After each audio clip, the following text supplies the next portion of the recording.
So I will just introduce our speaker for this week. We have Cooper King with us, who is a PhD student at the University of Edinburgh. We're very excited to have him here today. He focuses on queer Gothic, both recreationally in his creative pursuits even, and academically.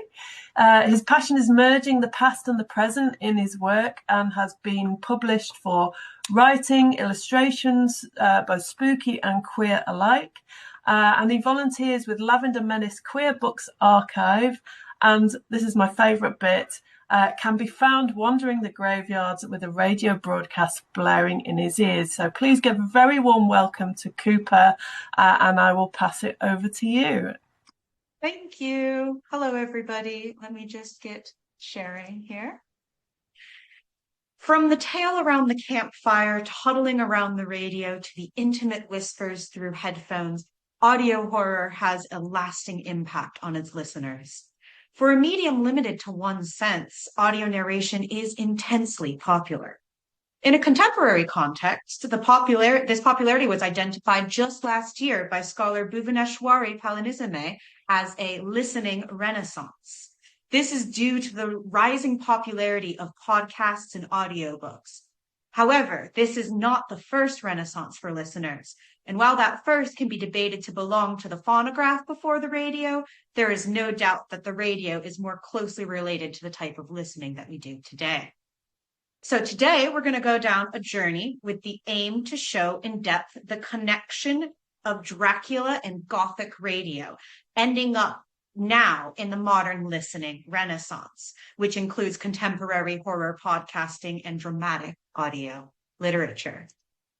So let's start, not exactly from the beginning, but just before the 1920s, where radio was becoming something exciting for artists.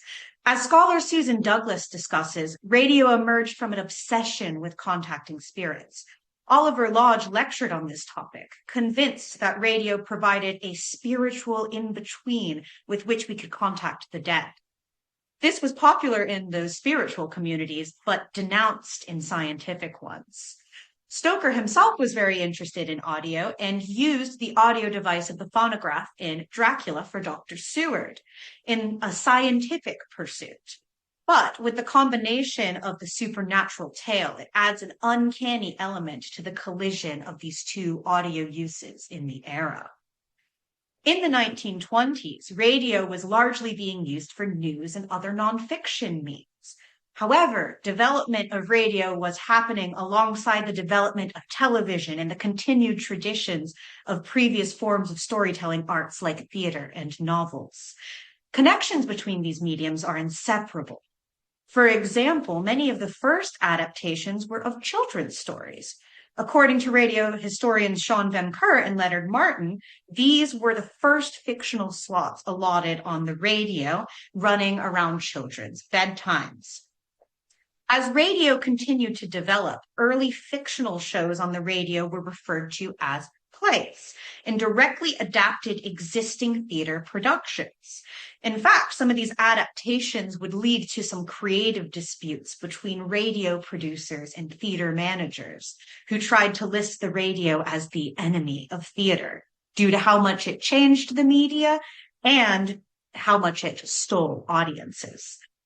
But eventually, this competition would smooth into collaboration as radio was becoming increasingly popular and it was starting to come into the homes of many people. Creators saw this new opportunity afforded to them. As I said before, it was a popular choice to pick something audiences may already know. And when combined with the sonic power of horror through an audio lens, Dracula was a natural solution. The novel had met resounding success over the decades, and it had recently been adapted for the stage. Dracula, as many know, first appeared on stage under the direction of Hamilton Deane in Derby in 1924. Stoker had attempted to adapt it for stage back in 1897, but ultimately failed, leaving Deane to pick up the project later when he formed his own theater troupe in the 1920s. Edmund Blake starred as the titular role, and as Diane and Duncan said earlier, his slicked back, gentlemanly appearance paved the way for the Dracula that we see today. The play was adopted for a Broadway audience over the pond in 1927, at which point Bela Lugosi was cast as Dracula. That classic face of Dracula he portrayed is, to a contemporary audience, Dracula. This is because in 1931, he would appear on film as the Count, forever equating Dracula with himself. But before that, in 1928, when the Broadway run was still on, Lugosi appeared as Dracula on the radio. This is generally regarded as lost media. No one seems to have kept a recording of this broadcast, which is a bummer because the public reaction to the broadcast was one of indignation, outrage, and fear. Apparently, as the slot this was broadcasted on was earlier in the evening, some children tuned in and were quite frightened by Lugosi's acting. It makes one really want to hear it, honestly, and I'm sad that it's a lost medium. Lugosi would continue with radio alongside cinema his entire career, both as Dracula and not. In 1931, he appeared to promote the upcoming movie. He also appeared in broadcasts like Suspense, and he wasn't the only actor to do this. Acting in movies and on radio at the same time was popular at this point, and some actors like Cary Grant and Lucille Ball appeared on Suspense as well, to name a couple. And writers also, like Ray Bradbury, also began directly adapting their works for the air. But Lugosi's voice, so recognizable even now, was a major part of his acting, and is why Dracula is so recognizable as him. He wanted that accent present, and when you hear, pardon me, I am Dracula, or more accurately, listen to them. Ooh. Children of the night. What music they make. And I am Dracula. You recognize it immediately. The power of the culture, the lasting power of horror in such a recognizable way upon one's ears. We'll talk a little bit more about that later. Going back to some of the other radio broadcasts, no coverage would be complete without mentioning Orson Welles. When people think of scary radio broadcasts, none has lasted so long in urban legend as the War of the Worlds broadcast in 1938, which was an adaptation of the H.G. Wells 1898 novel. Orson Welles' broadcast with the Mercury Theatre on the air had a legendary reception, and the stories of panic brought to the general public when it aired have circulated even to today. The rumors that people tuned in and actually thought it was real or hurt themselves as a result of it have largely been debunked, but it is still a good story. And ones like that around fear and terror always seem to last. On that same topic of lasting horror, the Mercury Theatre actually debuted earlier in the year with Welles's adaptation of Dracula. Wells called Dracula the best story of its kind ever written and was eager to share his adaptation with the world. The cast for the production was cut down majorly, with Wells' restrictions on runtime on the radio adding to that restriction. He himself played Dr. Seward and Dracula, who you can hear here. Welcome to my house. Come freely, go safely, and leave something of the happiness you bring. Count Dracula? I am Dracula. Not as strong of an accent as Lugosi and strikingly deeper, but it's a clear inspiration that Welles had taken from him. Lugosi at this point had already cemented himself as Dracula in the public's eye, so this was no surprise. You can tell by this clip that Welles is attempting to follow in his footsteps, all while adapting the true nature of the Dracula novel.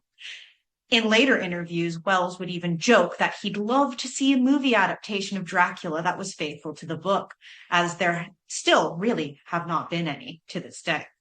And indeed, his version of Dracula is regarded as one of the best adaptations outside of line-by-line replication like audiobooks or some of the contemporary podcasts like Regarding Dracula. Nicholas Sabo describes the effect of this broadcast as one that is enhancing to the story, adding a degree of urgency with its short run and cut down cast that does not sacrifice story for that urgency. Wells was obsessed with the sound design and the production itself, putting in sounds of wolves howling and glass shattering and even driving stakes through wet cabbages to get that effect of staking Dracula. His perfectionism was of an artistic director and shows a deep understanding of the impact of sound on one's senses. It's a very interesting broadcast. You can listen to most of these shows, actually, except for the Lugosi one that I mentioned earlier, on YouTube or archive.org or various other sites, as the old-time radio community is very dedicated to preserving and sharing these broadcasts for the public to continue to listen to them. Aside from Wells's Dracula, there are a few other notable iterations of the story. The 1949 CBC recording and the 1974 CBS recording. Both of these came out around the same time as film adaptations of Dracula. These were well regarded and also featured Draculas attempting the Lugosian air, but they're not as culturally notable as some of the others that I'm mentioning. As a brief foray into another notable broadcast from the era, I have to include Quiet Please and Lights Out.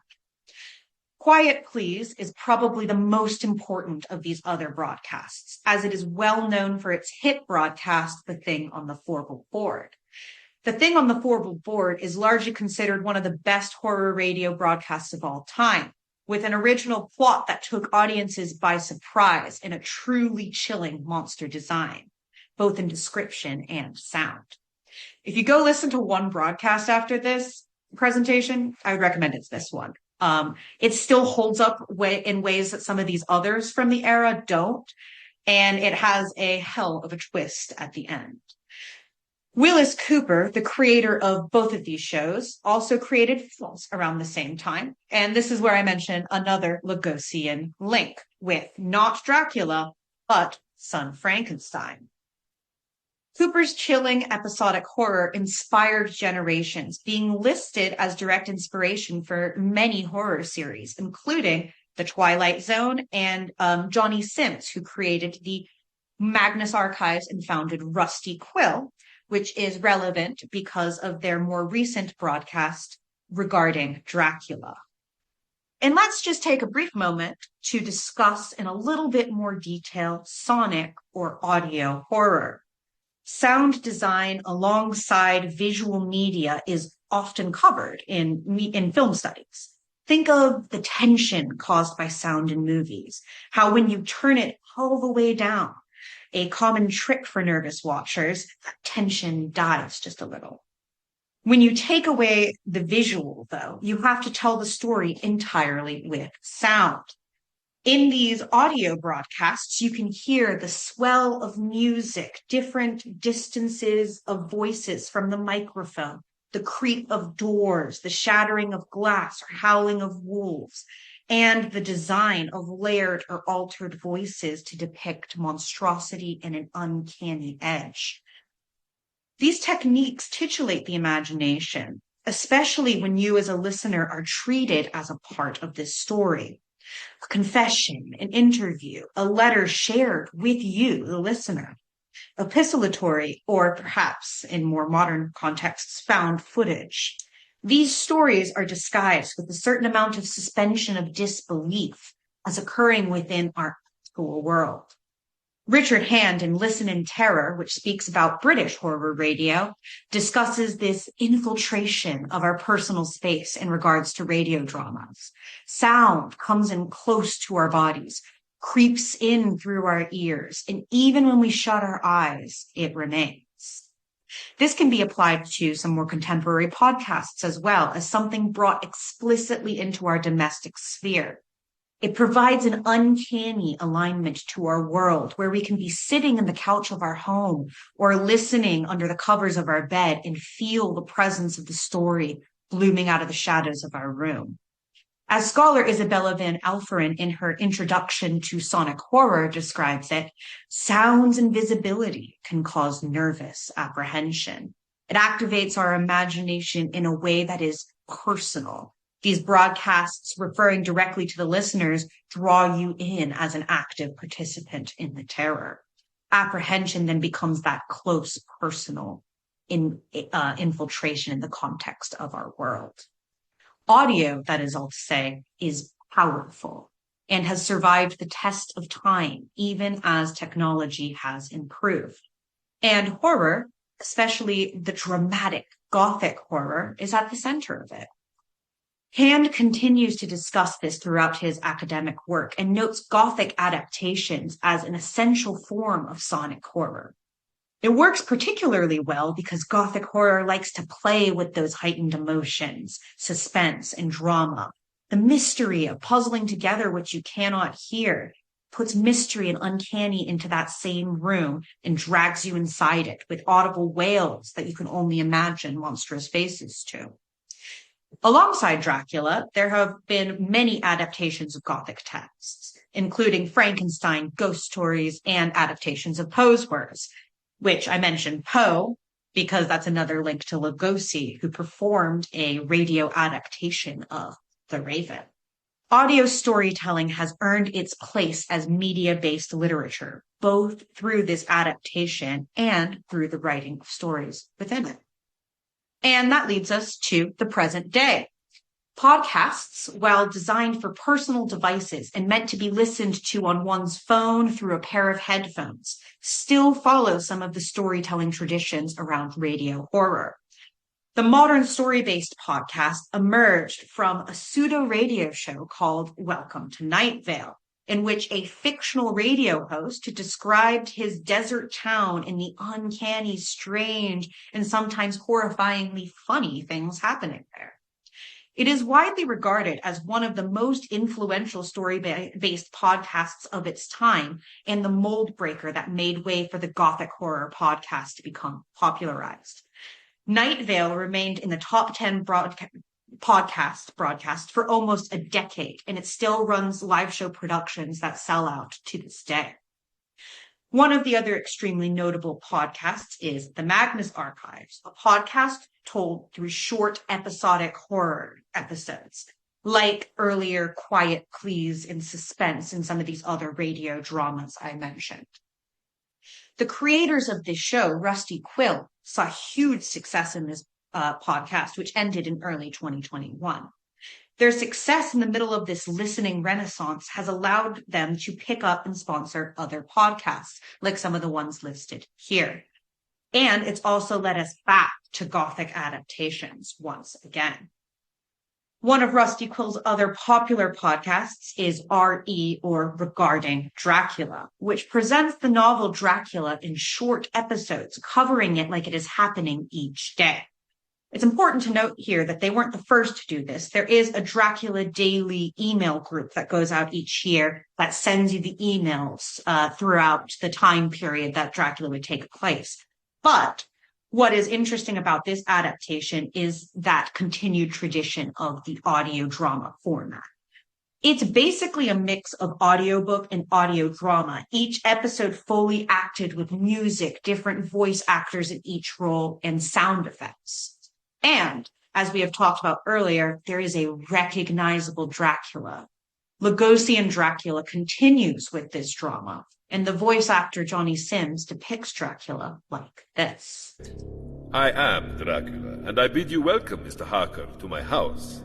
Come in. The night air is chill, and you must need to eat and rest.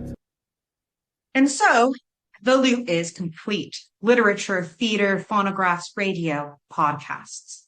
I hope you have enjoyed this abridged version of events following Dracula as it has haunted us through cultural changes, providing us a touchstone throughout the eras of audio horror. And so... Goodbye, ladies and gentlemen. I'll see you in Transylvania.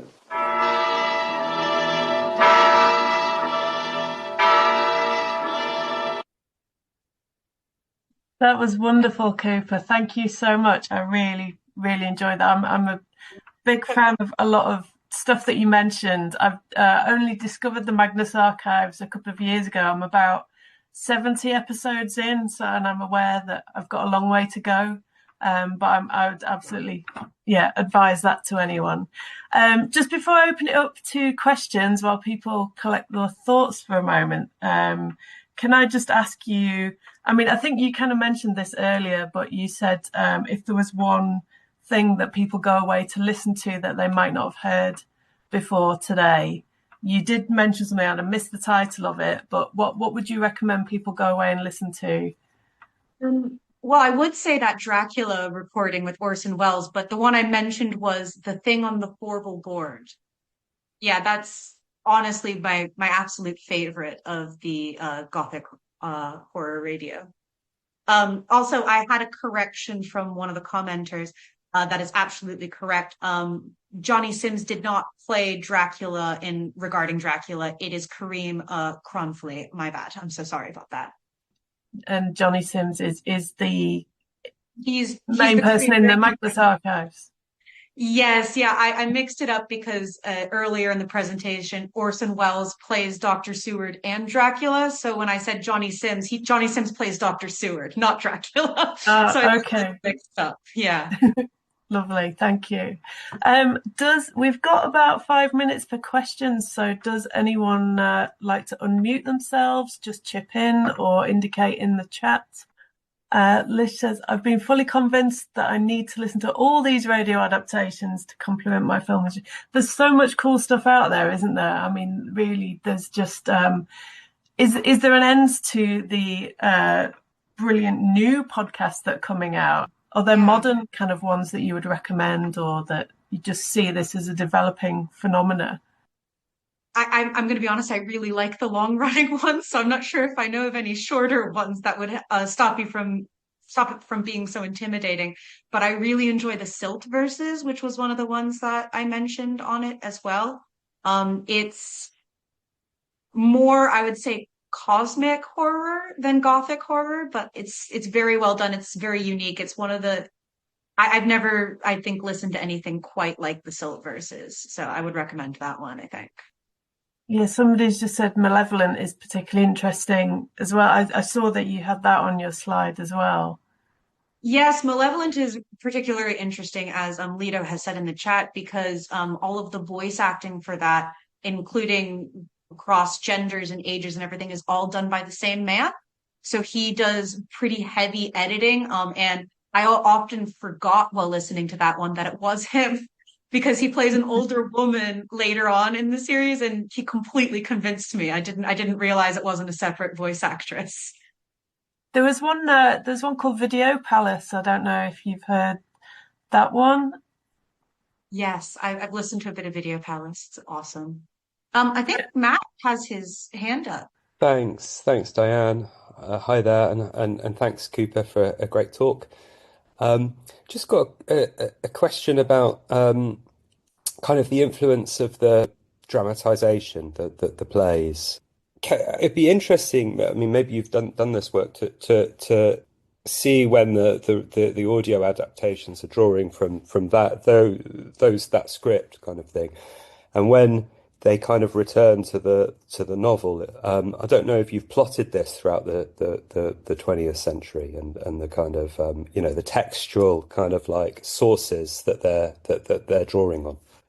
Yeah, I've done a little bit of that work. I admit that I haven't done too much of it, but it is different. After film met Dracula, a lot of the adaptations of broadcast afterward were a lot more based off of the romantic story of Dracula that is present in films in Hollywood. And it starts kind of merging, as we've seen with Dracula in general, you start kind of merging those stories together, and people seem to see that as like the main story that's going forward. Like they used adaptations of that. Yeah, I think that would be an interesting larger project to dig into, though, Matt. Yeah. Yeah, thank you. Yeah, because you know, it would be a really interesting way of sort of plotting the influence of various different Draculas. But anyway, thanks a lot for your talk.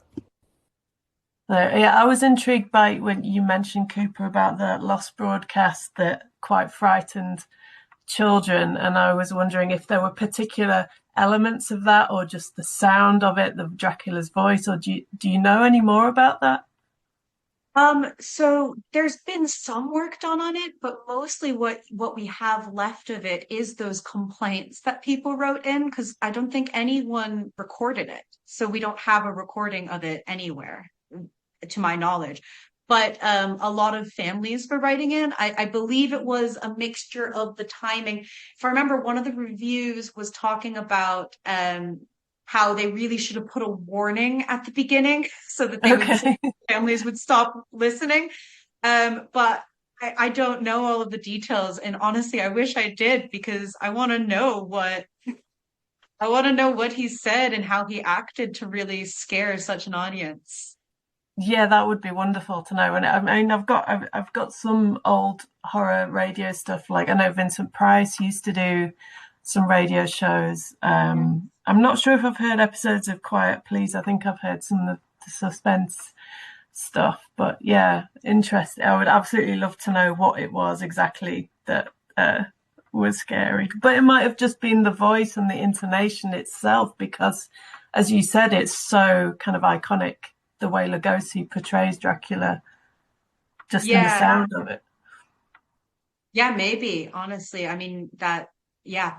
And suspense is great. I would recommend people looking through as well, if you have any sort of famous actors from the golden age of radio.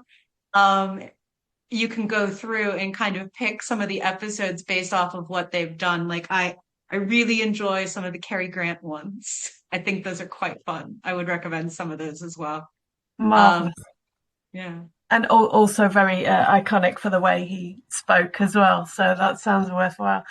We should start winding up there, if that's okay. Can we all just thank Cooper again for absolutely wonderful talk? I've got a whole list of interesting notes that I've made from that. So thank you very much. Lots of appreciation on the screen, which is lovely to see. Have a lovely lunchtime, everybody. Thanks, everyone.